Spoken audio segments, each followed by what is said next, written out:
Welcome to the Explainer. All right, let's jump right in.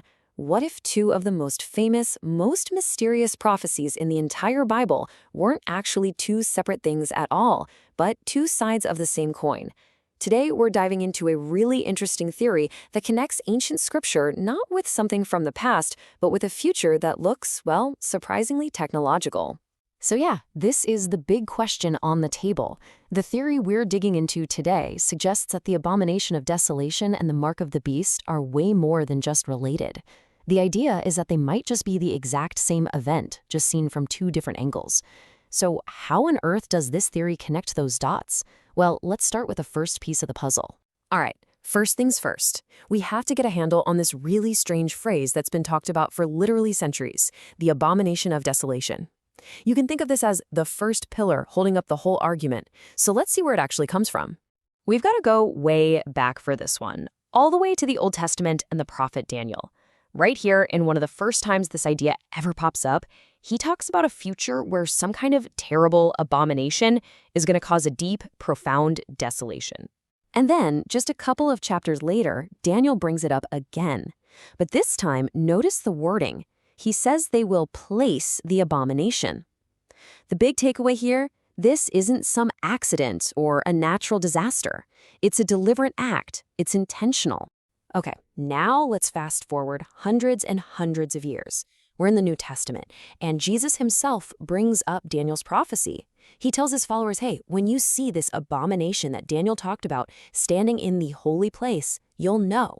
This makes it crystal clear that this wasn't just some ancient history thing. It was very much a future event to watch out for. So, for centuries, the most common interpretation of this has been pretty straightforward. Someday in the future, an Antichrist figure is going to walk into a rebuilt Jewish temple in Jerusalem and do something to defile it. A physical act in a physical building. But this is where the theory we're exploring today throws a major curveball and asks a pretty critical question. What if there's more to it?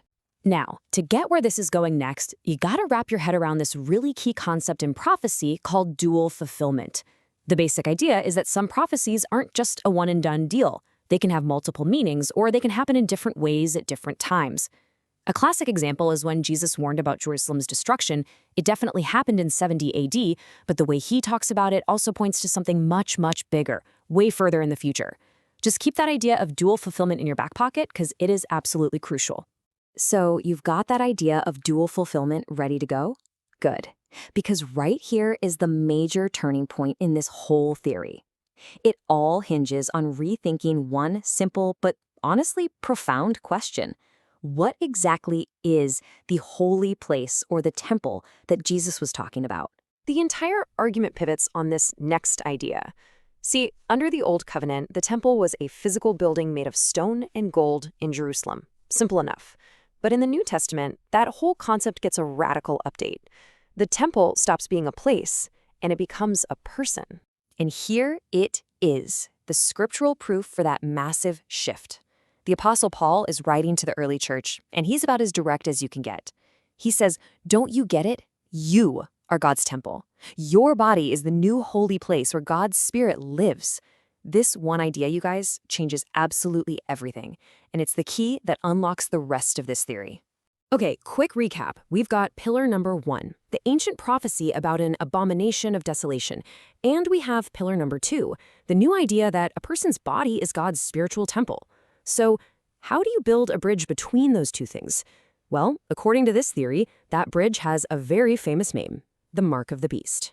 Now, in this particular interpretation, the mark isn't just a tattoo or a symbol of loyalty. No, it's literal technology. We're talking about a microchip, an implant that physically connects a person to a centralized global network, a system that is completely controlled by the Antichrist. That piece right there, the technological integration, is the absolute key. So let's just walk through the logic step by step. Premise 1, your body is the temple of God. Check. Premise 2, the mark is a technological implant that connects you to an anti-God system. Check. So what's the action? A person willingly allows that implant, that mark, to be placed inside their body, inside the temple. And the conclusion? That single act is the abomination of desolation. It's a spiritual desecration. And the takeaway from this is just huge. In this view, the mark isn't some external name tag that says, hey, I'm with the bad guy. It's an internal invasion. It's the very act that pollutes the spiritual temple, that severs the connection to God, and that leaves it, well, desolate. It's not a symbol of the desolation. It is the desolation itself. So this brings us all the way to the conclusion of this interpretation, and it circles right back to that idea we talked about, dual fulfillment, to tie everything together and lay out a final and pretty intense warning. And this is where that whole dual fulfillment idea comes roaring back. See, this theory doesn't necessarily throw out the traditional view.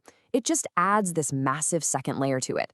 So picture this. A physical abomination happens in one single temple building in Jerusalem, while at the exact same time, a spiritual abomination is happening inside millions of human temples all across the globe.